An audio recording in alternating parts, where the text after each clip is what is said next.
Президент Петро Порошенко та керівник Білого дому Барак Обама зустрілися на Генасамблеї Організації Об'єднаних Націй. Напередодні очільник української держави взяв участь у загальних дебатах, де закликав світових лідерів реформувати Раду безпеки ООН.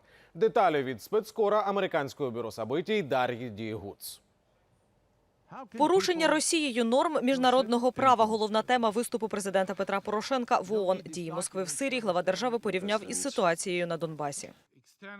Підтримка режиму Асада з боку Росії зіграла ключову роль у нинішній катастрофічній ситуації. Так само, як і в Україні, це було частиною цілеспрямованої політики Росії – розв'язати воєнні дії, підняти ставки, а потім запропонувати себе в якості посередника у врегулюванні конфлікту. Про ситуацію на Сході Петро Порошенко говорив із Бараком Обамою за ланчем. В центрі розмови – виконання мінських домовленостей. За словами президента, про летальну зброю від США нині не йдеться. Ми на сьогоднішній день не ставили питання про летальну зброю.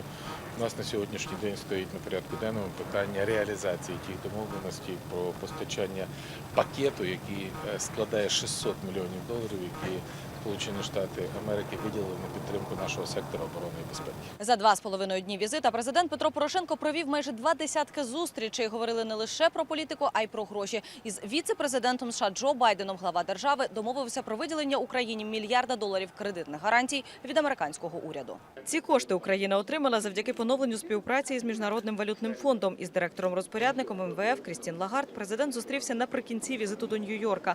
Домовилися, наступна місія фонду знову навідається до України до кінця цієї осені. Із Нью-Йорка Дар'я Дієгуц, Леонід Попович, События, канал Україна.